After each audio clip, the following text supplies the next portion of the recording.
तो स्टूडेंट अब हम लोगों ने नेक्स्ट कॉन्सेप्ट की तरफ मूव करना है कि अगर आपके पास एक सिंपल पेंडुलम जो है वो सीलिंग ऑफ एन एलिवेटर के साथ अटैच है, यानी एलिवेटर के अंदर आप पेंडुलम की ऑसिलेशन को डील कर रहे हैं।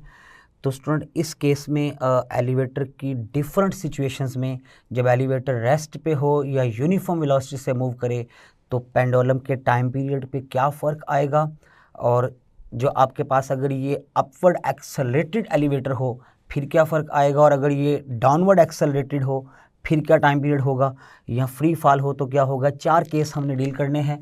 असल में हम डील कर रहे हैं पेंडुलम इन एलिवेटर। तो स्टूडेंट आपके पास जब पहला केस हम डील करने जा रहे हैं जिसमें हम कहते हैं कि एलिवेटर जो है वो आपके पास क्या है, एट रेस्ट है, और अगर मूव भी करना है मूविंग विद यूनिफॉर्म वेलोसिटी।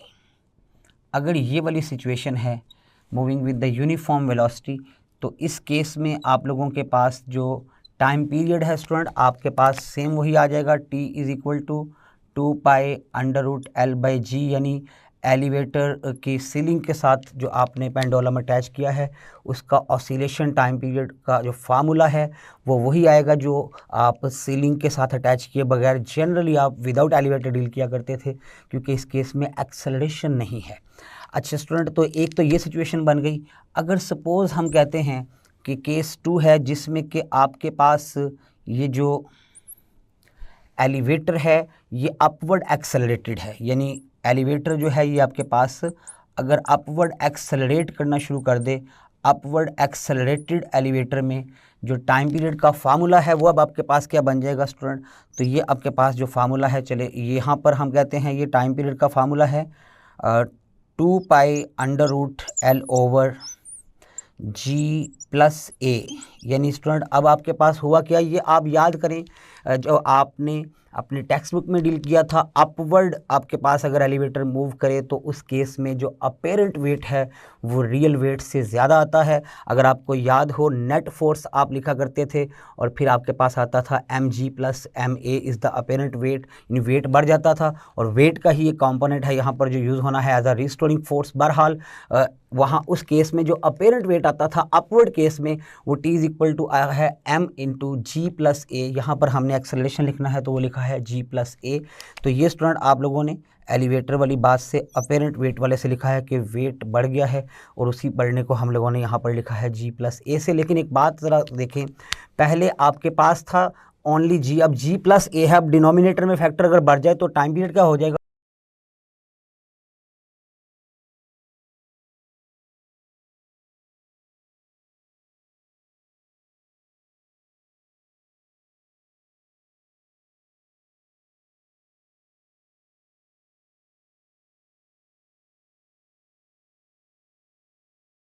कम हो जाएगा। इसका मतलब है अब आपके पास जो टाइम पीरियड है वो उस टाइम पीरियड से कम आएगा जो सीलिंग के साथ, जब आपके पास ये एलिवेटर की सीलिंग के साथ पेंडुलम अटैच था और एलिवेटर रेस्ट पे था उस वक्त जो टाइम पीरियड था, और अब जो टाइम पीरियड है अपवर्ड एक्सेलरेटेड केस में ये दोनों टाइम पीरियड डिफरेंट होंगे। अब टाइम पीरियड पहले से कम आएगा क्योंकि फैक्टर नीचे आपके पास इंक्रीज़ कर गया है। तो बहरहाल स्टूडेंट इस केस में हम कह सकते हैं कि ये नीचे फैक्टर बढ़ने की वजह से जो टाइम पीरियड है वो आपके पास डिक्रीज़ कर गया है। आप यहाँ यूँ लिख सकते हैं, और इसमें तो आपके पास टाइम पीरियड सेम आया है, कोई फ़र्क नहीं आया है। इसी तरह स्टूडेंट हम नेक्स्ट केस डील करते हैं। सपोज़ मेरे पास सिचुएशन ये है कि एलिवेटर जो है वो डाउनवर्ड एक्सेलरेटेड है, यानी एलिवेटर इज़ डाउनवर्ड एक्सेलरेटेड। तो उस केस में आपके पास क्या होगा, जब ये डाउनवर्ड एक्सेलरेटेड एलिवेटर आप डील कर रहे हैं, एलिवेटर इज़ डाउनवर्ड एक्सेलरेटेड, तो स्टूडेंट इस केस में हम लोगों ने क्या करना है, डाउनवर्ड एक्सेलरेटेड एक्सेलरेशन हम ए कह लेते हैं। तो time period will be equal to 2π√L/। Student जब आपके पास एलिवेटर डाउनवर्ड मूव करता था तो रियल एंड अपेरेंट वेट वाले आर्टिकल में याद करें अपेरेंट वेट टी जो है वो आपके पास क्या हो जाता है, अपेरेंट वेट कम आता है, यानी m × g-a आता है इस केस में। तो इसका मतलब है यहाँ पर g-a आ जाएगा, और नीचे अब फैक्टर पहले g था अब फैक्टर कुछ कम हो गया है तो टाइम पीरियड क्या हो जाएगा, इंक्रीज़ तो इसका मतलब है ये आपके पास इंक्रीज़ लिखा जाएगा। तो स्टूडेंट यहाँ पर आपके पास डिफरेंट केस डिस्कस कर रहे हैं, एक और लास्ट केस डिस्कस करते हैं। और ये आपके पास केस है कि अगर सपोज़ मेरे पास ये जो एलिवेटर है ये फ्री फॉल कर जाए। तो स्टूडेंट आपको पता है फ्री फॉल जो है ये डाउनवर्ड मोशन होती है टुवर्ड्स द अर्थ, तो यही फार्मूला आ जाएगा, लेकिन बस इस एक जगह क्या आ जाएगा जी। तो इसका मतलब है अगर आप डील कर रहे हैं फ्री फॉलिंग एलिवेटर तो उस केस में क्या होगा, फ्री फॉलिंग एलिवेटर। तो स्टूडेंट आपको पता है फ्री फॉलिंग ऑब्जेक्ट वेटलेस हो जाता है, और अगर वेटलेस है तो इसका मतलब है अब वेट नहीं है तो नो रिस्टोरिंग फोर्स, अगर रिस्टोरिंग फोर्स नहीं है तो ये ऑसिलेशन ही नहीं कर पाएगा। Infinite time is required to complete the oscillation, मतलब ऑसिलेशन कभी कंप्लीट नहीं होगी। तो इसका मतलब है कि आप इस केस में लिखेंगे 2 pi under root L over, downward में आपके पास क्या है जी माइनस ए, और यहाँ पर फ्री फॉल की वजह से जी माइनस जी, तो इसका मतलब ये 2 pi under root L over 0 और टाइम पीरियड बिकम इन्फिनिटी, या अगर आप फ्रीक्वेंसी लिखते हैं तो 1 ओवर इन्फिनिटी विच बिकम आपके पास 0। तो इसका मतलब ये होगा कि infinite time is required to complete the oscillation, या how many number of oscillation will be completed. तो स्टूडेंट आप कहेंगे ये नंबर ऑफ ऑसिलेशन तो हो ही नहीं सकती, क्योंकि वेट का ही तो एक कंपोनेंट था जिसने रिस्टोरिंग फोर्स प्रोवाइड करनी थी फॉर द ऑसिलेशन। और फ्री फॉलिंग केस में क्योंकि वेटलेस हो गया है और वेटलेस है तो इसका मतलब है no restoring force no oscillation, तो नंबर ऑफ ऑसिलेशन वो 0 हर्ट्ज़ आपके पास उसकी फ्रीक्वेंसी आ जाएगी, 0 वाइब्रेशंस पर सेकेंड। तो ये स्टूडेंट आपके पास हम लोगों ने एलिवेटर के डिफरेंट, अब देखें ये सारे केसेस आप लोगों ने याद रखने हैं। तो एक जनरल फार्मूला आप याद रख लें, जनरल फार्मूला है 2 pi under root L over g plus minus a. तो स्टूडेंट आप लोग ये शॉर्टकट याद रखें ताकि आप कोई भी केस बना सकें। जब आप रेस्ट की बात करेंगे तो यहाँ पर ए को 0 पुट कर दीजिएगा, यहाँ ये वाला फार्मूला बन जाएगा। अपवर्ड केस में प्लस ए और डाउनवर्ड में माइनस ए और फ्री फॉल में यहाँ पर माइनस जी आ जाएगा। तो आप इसी जनरल को याद रखें ताकि सारे फार्मूलाज आपको याद नहीं करने पड़ेंगे, वहीं से बन जाएंगे। अच्छा स्टूडेंट एक और चीज़ है, अगर आप लोग डील करें पेंडुलम को एक ट्रेन के अंदर, सपोज़ हम एलिवेटर की सीलिंग की बजाय ट्रेन के अंदर हम ट्रेन की जो आपके पास सीलिंग है हम उसके साथ अटैच करने जा रहे हैं, तो अब आपके पास क्या होगा उस केस में, यानी हम डील कर रहे हैं pendulum in moving train, forward moving train के अंदर अगर पेंडुलम है तो पेंडुलम इन मूविंग ट्रेन की आप बात कर रहे हैं, हॉरिजॉन्टली मूव कर रही है ट्रेन मूविंग ट्रेन में। तो स्टूडेंट इस केस में आपके पास क्या होगा ये भी आप लोग ज़रा देख लें। तो स्टूडेंट आप लोग ज़रा डील करेंगे कि आपके पास जो मूविंग ट्रेन है इसका एक्सेलरेशन है, यानी pendulum in moving train with acceleration a, यानी ट्रेन जो है वो एक्सेलरेटेड है विद एक्सेलरेशन ए। क्योंकि अगर आप लोगों ने डील करना है केस तो हम डील करेंगे एक्सेलरेशन सिस्टम में, रेस्ट वाले में तो आपको पता है यहाँ यूनिफॉर्म वेलोसिटी में तो वैसे ही ये 0 है और सिंपल फार्मूला बन जाता है। तो स्टूडेंट इस केस में आप लोग ज़रा देखिए ट्रेन का जो अपना एक्सेलरेशन है वो ए इस तरफ आएगा, और जो जी ग्रेविटेशनल एक्सेलरेशन है वो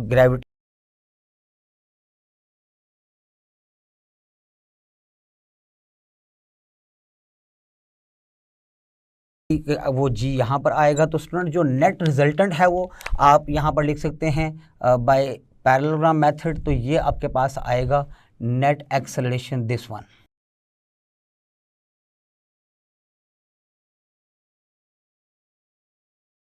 this one will be the net acceleration.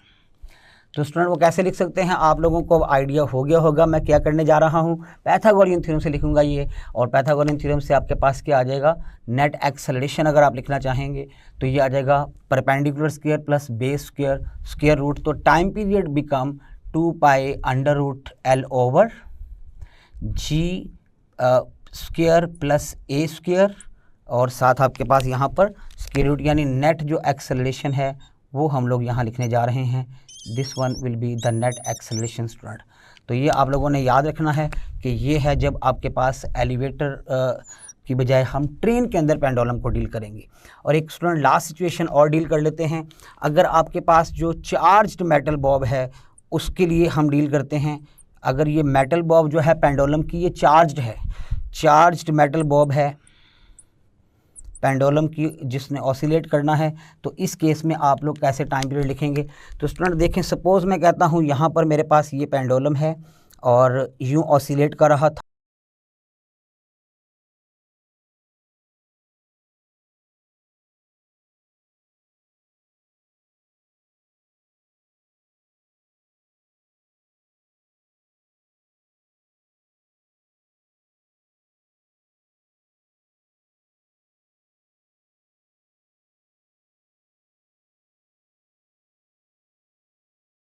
With the certain time period T, ये पॉजिटिव चार्ज है इसके ऊपर, ये ऑसिलेट कर रहा है और यहाँ पर आप इसको यूँ दिखा दें, ये पॉजिटिवली चार्ज्ड मेटल बॉब है, नेगेटिवली चार्ज भी आप बना सकते हैं। तो स्टूडेंट अगर मैं कहूँ कि यहाँ पर मैंने इसकी मीन पोजीशन के अंदर एक प्लेट रख दी है, चाहे वो आप पॉजिटिवली चार्ज प्लेट रख लें या नेगेटिवली चार्ज, मैं अभी थोड़ी देर समझाने के लिए नेगेटिवली चार्ज प्लेट प्लेस कर देता हूँ। तो स्टूडेंट आप मुझे बताएं, पहले एक रीस्टोरिंग फोर्स थी इस तरफ जो वेट का वाई कंपोनेंट था, और अब आपको पता है ये नेगेटिव भी पॉजिटिव को क्या करेगा, अट्रैक्ट, तो एक फोर्स और भी आएगी आपके पास टुवर्ड्स द सेंटर। तो दोनों फोर्सेस एक तरफ, तो आपको पता है अगर फोर्स बढ़ जाए टुवर्ड्स द मीन तो एक्सेलरेशन भी बढ़ जाएगा। तो इस केस में आपके पास जो टाइम पीरियड है वो क्या लिखा जाएगा, 2 pi under root L over, अब एक्सेलरेशन जी नहीं है, एक और एक्सेलरेशन भी साथ ऐड हो गया है, प्लस ए। तो स्टूडेंट इस केस में आपके पास जो टाइम पीरियड है वो यूँ लिखा जाएगा जो हम लोगों ने भी डिस्कस किया है। तो आप लोगों के पास यहाँ पर जो डिफरेंट सिचुएशन बनी है स्टूडेंट वो आप लोगों ने याद रखनी है। हम लोगों ने पेंडुलम के एलिवेटर के चारों केसेस डिस्कस किए।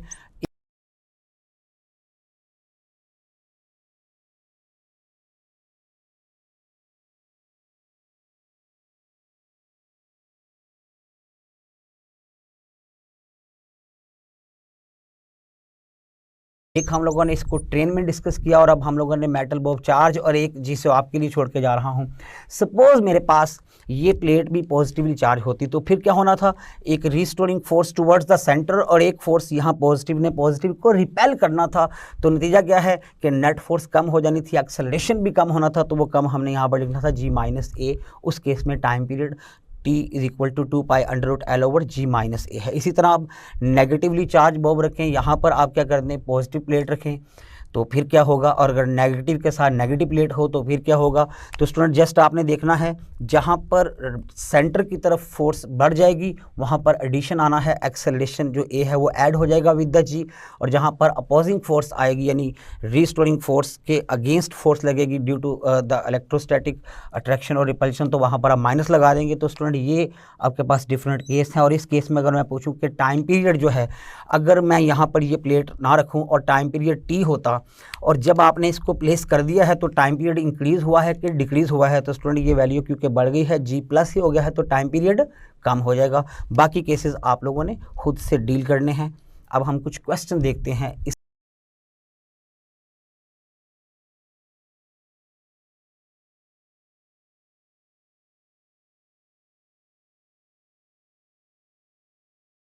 से रिलेटेड। तो स्टूडेंट क्वेश्चन है आपके सामने सिंपल पेंडुलम से related. The time period of the simple pendulum measured inside the stationary lift या एलिवेटर इज टी। तो स्टूडेंट आप लोगों ने केसेस डिस्कस किए कि जब आपके पास जनरल फार्मूला है वो टाइम पीरियड का 2 pi under root L over g plus minus a है। अब वो कह रहा है कि अगर आप लोगों के पास सपोज़ जब एलिवेटर रेस्ट पे है तो टाइम पीरियड टी है, हम यहाँ पर लिख लेते हैं। रेस्ट वाले केस में ये ए ज़ीरो हो जाएगा क्योंकि रेस्ट का मतलब acceleration zero, there is only gravitational acceleration now. तो ये है आपके पास जब इनसाइड द स्टेशनरी लिफ्ट आप डील कर रहे हैं। अब नेक्स्ट स्टेटमेंट का जो हिस्सा है वो क्या है, if the lift start accelerating upward with the certain acceleration कितना g/3। तो स्टूडेंट अगर अपवर्ड केस है तो आपको पता है g प्लस ए लिखा जाएगा। तो अब जो टाइम पीरियड आएगा 2 pi under root L over g plus a, और ए कितना है g/3।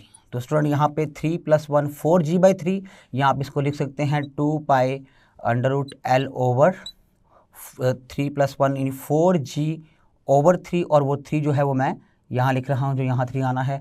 अब स्टूडेंट जो न्यू टाइम पीरियड है वो आपके पास क्या आ जाएगा, √3 और ये √4, यानी √3 और नीचे √4 को आप चाहे 2 लिख लें, बाकी रह जाएगा 2 पाई √L/g which is the time period when elevator is at rest. तो इसका मतलब है न्यू टाइम पीरियड जो है in the moving elevator, upward accelerated elevator में जो पेंडुलम का टाइम पीरियड आएगा वो आएगा √3/2 times of the time period when it was at the rest, elevator was at the rest. तो इसका मतलब है कि ऑप्शन आपके पास देखेंगे तो बीटा जो है वो राइट ऑप्शन है इस क्वेश्चन का। स्टूडेंट आप लोगों ने खुद से करना है, अगर इसी क्वेश्चन में डाउनवर्ड एक्सेलरेटेड कह दूं तो फिर माइनस लगाएंगे और फिर आप बताइएगा कि टाइम पीरियड क्या आता है। बहरहाल नेक्स्ट क्वेश्चन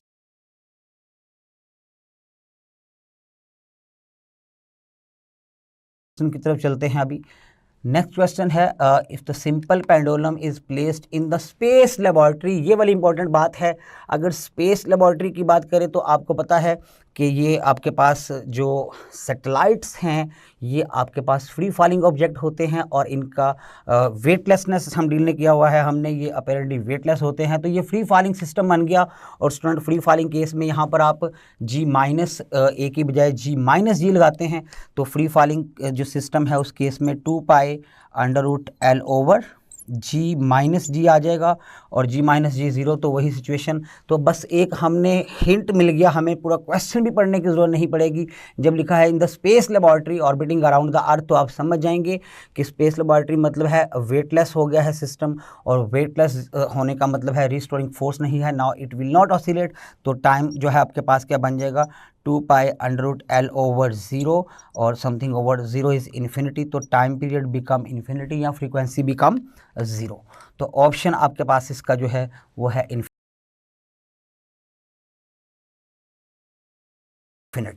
नेक्स्ट क्वेश्चन आपके पास है और स्टूडेंट है a simple pendulum having the positively charged metal Bob oscillate with the time period t if a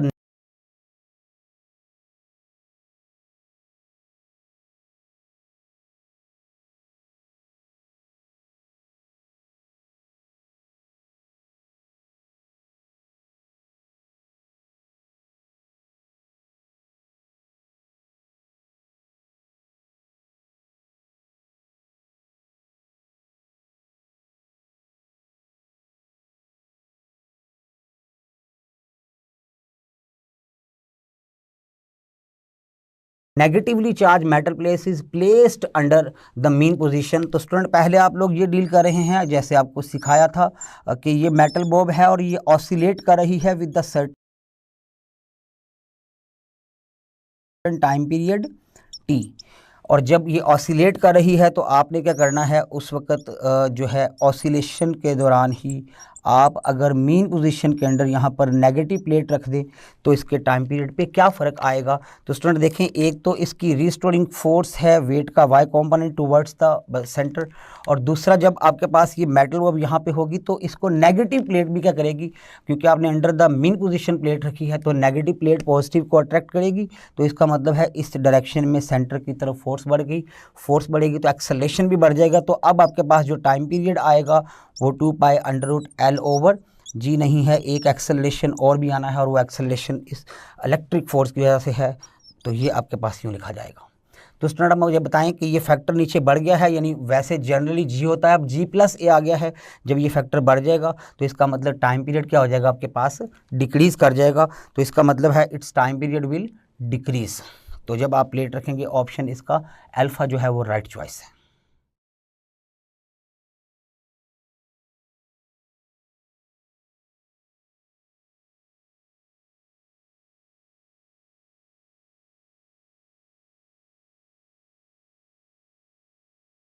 तो स्टूडेंट नेक्स्ट क्वेश्चन है simple pendulum executing the simple harmonic motion with the time period t if length of the pendulum is increased by, उसको कितना increase किया 21%, तो percentage increase in the time period बताना है, नहीं करेंगे।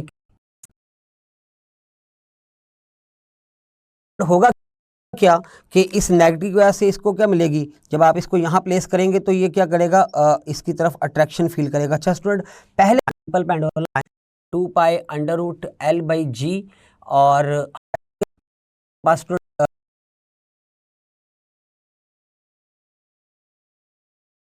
-1 है से टाइम पीरियड तो बढ़,